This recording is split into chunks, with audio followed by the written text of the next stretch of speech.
As all of us know, this last weekend we kicked off the second spring capital campaign here in the parish, $13.5 million for upgrades and some renovations to our grade school across the way here. And among the bullet points of improvements, there will be some new classrooms added for the 7th and 8th graders to help upgrade our science lab facilities to better educate you. And I'd like you to imagine, one of the things I did in preparation for this, and one of the reasons I was a little delayed, I was trying to print out some of these, and I couldn't get my printer to work. But I looked up some of these lists. Companies that sell this equipment for these middle school labs actually list some of their equipment and the price. And I do remember looking, for example, at electronic microscope, $1,500 each. Has an LCD screen that shows. There's electronic scales for about $2,000 each.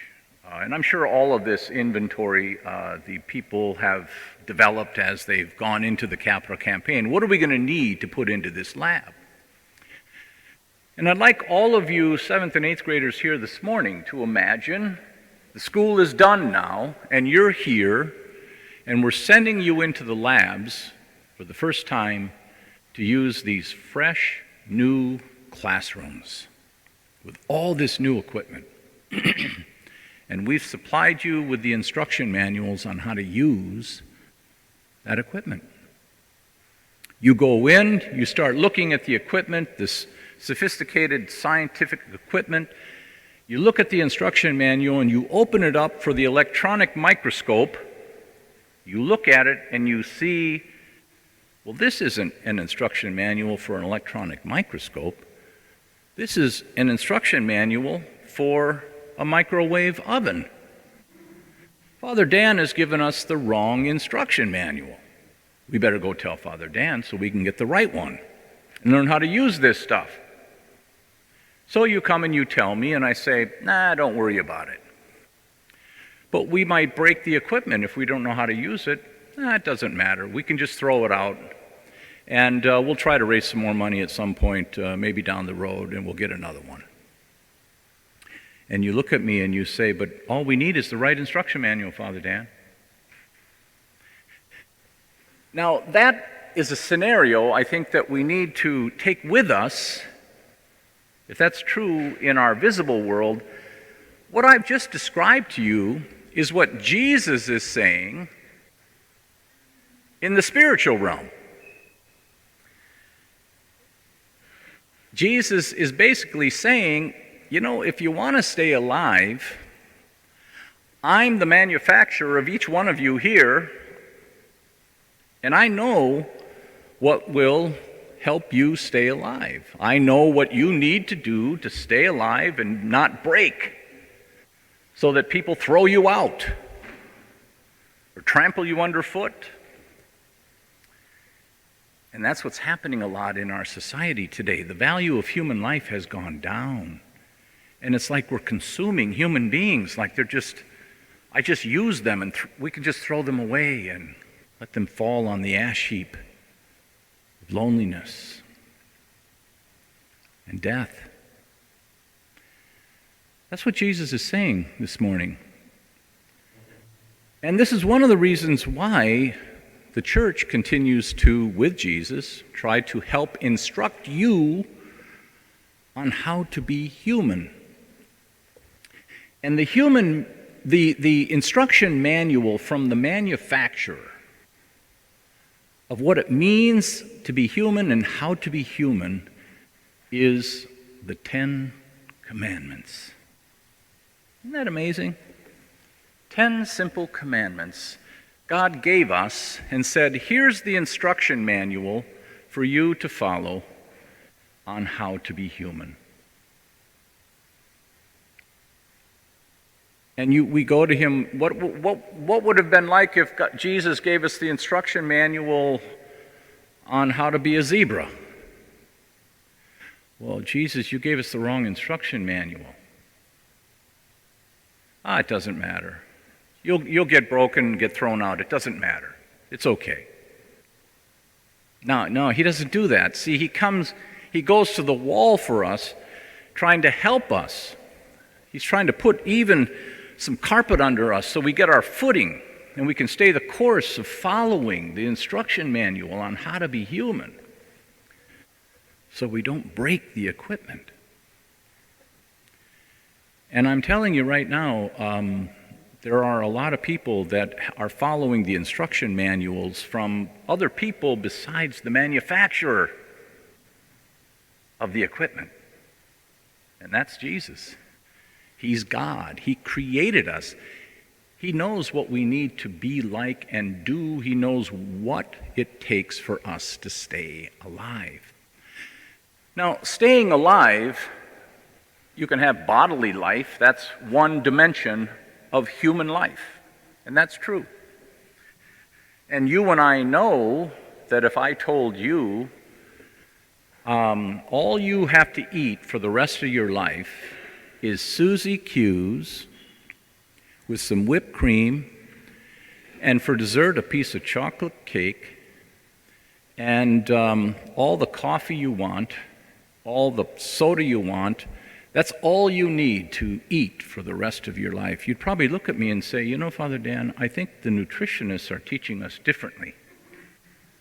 I don't think that's such a good idea. I used to think it was ridiculous when people would tell me you shouldn't go to McDonald's, but that's before I turned 30. And you're young yet, so you could probably go to McDonald's. It won't affect you too well. Your body can really break down that food, which is pretty rough on the system. But for now, you're able to do it. But see, the thing is, if we're going to get serious about our physical health, we need to have good nutrition. It's no less true in the spiritual level. We take our nutrition very seriously in this culture. We want to eat the right foods, fruits and vegetables. Well, you know what? You want to be spiritually healthy? Why all of a sudden can we start to feed this garbage into ourselves spiritually and think we're going to stay alive? It just doesn't work. Because Jesus says it. I'm the vine, you are the branches. Anyone who does not remain in me will be thrown out like a branch and wither. You wither. That's what he's saying. You start feeding yourself spiritual garbage, you're going to die spiritually. Even if you're eating the best foods nutritionally for your body and your heart's still beating and you're breathing, you'll be among the walking dead because you'll be spiritually dead. What does that mean? That means there's no relation to anything outside this world. You are completely closed in to this world. This is it. This is it. And what that does, it's like pulling the shades down on the sun, and you're in a dark room, and the horizon is black. It's just dark, because there's nothing past the horizon. It's just this world. That's spiritual death. And we have a lot of people today living that way. And that's not what Jesus wants for us. He wants us to take care of our physical body, certainly, yes. And he also wants us to take care of our spiritual life as well, so that we're alive, not just for what this physical body gives me, which is maybe 70, 80 years, something like that. But this body's going to die out.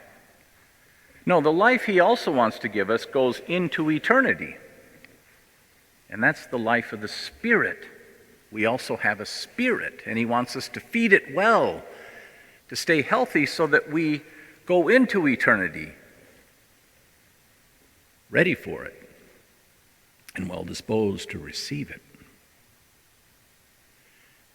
So how do we do that? Well, we try to follow the instruction manual that the manufacturer has given us. starting with the Ten Commandments. And that means, for example, very few read the instruction manual on a lot of devices. I haven't read the instruction manual on my cell phone yet. I really haven't. I could probably do a lot more things with it. But I have a basic idea of what I need to do. And that's how a lot of people approach the Ten Commandments. They don't even know what they are. The sixth commandment is, "Thou shalt not commit adultery," which covers all sexual sin, for example. And that includes sex outside of marriage, according to the sixth commandment, is prohibited. I think we all know, no matter how old you are in this church, that commandment is being broken left and right today. And we're not following the instruction manual. And I can tell you from my own experience, the wasteland that has led people down into just that one commandment, breaking that one. I've picked up 20-year-olds when I was teaching at university and really had a lot of work to do with them in order to help them heal, because they had been sexually active from 6th or 7th grade. Wow, 20 years old. And their lives are broken. They become hardened. And that's not the way Jesus wants us to live. He doesn't want us to harden to life like a rock. It just goes through and rolls through. Rock and roll, just roll through life like a rock. We're not meant to be rocks. We're meant to be human beings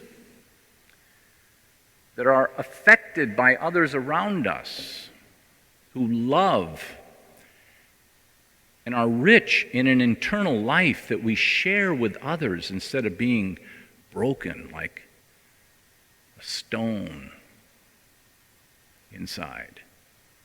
That's not what Jesus wants.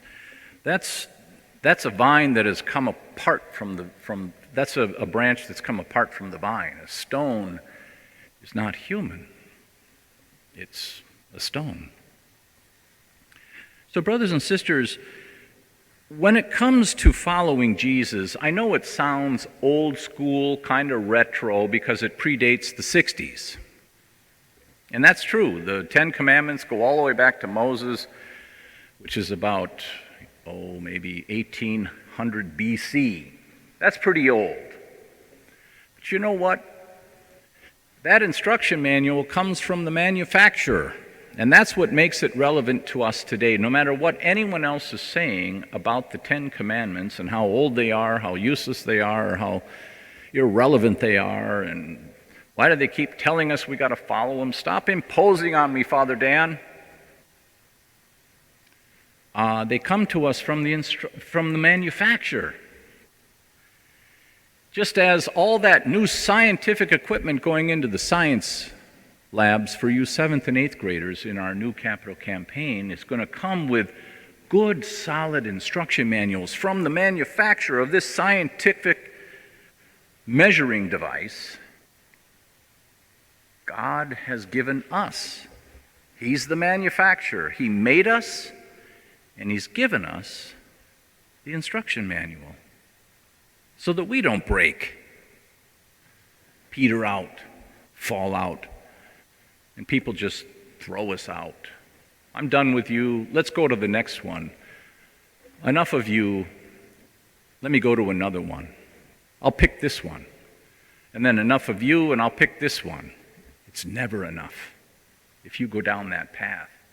It's misery, brothers and sisters. And especially to you 7th and 8th graders, let me just tell you this, you're young enough yet that you can avert that disaster. So please do. Heed Jesus. I'm the vine. You are the branches. Yes, feed your bodies with good food, nutrition, fruits, vegetables, and the like. Exercise. Do all that. It's important. But let's not forget The same is true for the spiritual life, too. And let's not become zombies, the walking dead. Let's stay alive, both in spirit, soul, and body, by remaining in Christ.